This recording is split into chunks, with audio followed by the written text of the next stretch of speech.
Julia Thibault, bonjour. Bonjour. Le patrimoine naturel est l'un des grands atouts de la France et constitue un socle majeur de l'expérience touristique.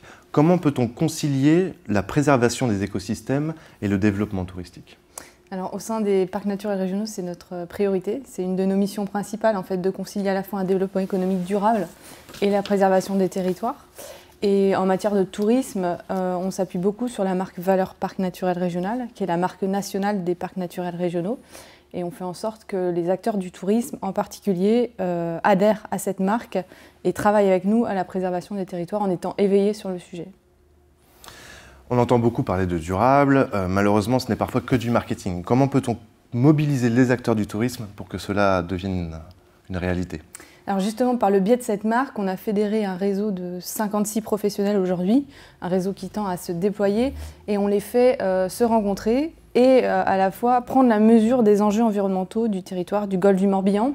Ça passe par des sorties ornithologiques par exemple, ça passe par des sorties sur le front de mer pour mesurer l'érosion du littoral.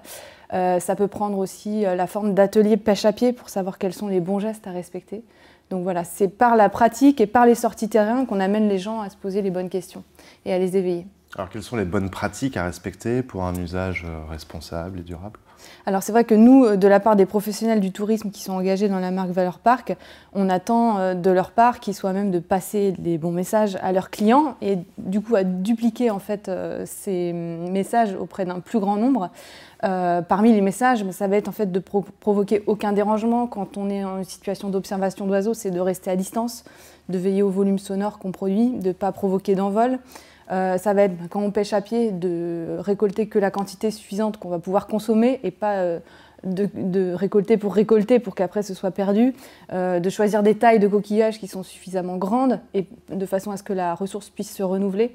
Ça passe par des messages comme ça. Et en fait, c'est le fait de les mettre en pratique qui fait qu'ils sont convaincus et qui sont ensuite amenés à partager eux-mêmes ces messages avec leurs clients. Mais globalement, est-ce que vous sentez que les acteurs du tourisme ont envie de mieux faire ou est-ce qu'il y a encore des freins?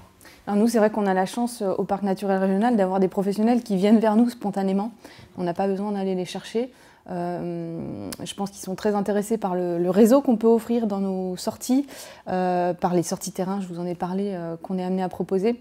Donc on a la chance en fait de faire venir vers nous des gens qui sont déjà sensibilisés au sujet, c'est vrai. Après le challenge maintenant, ça va être d'aller chercher les autres professionnels, ceux qu'on n'a pas encore touchés. Merci beaucoup.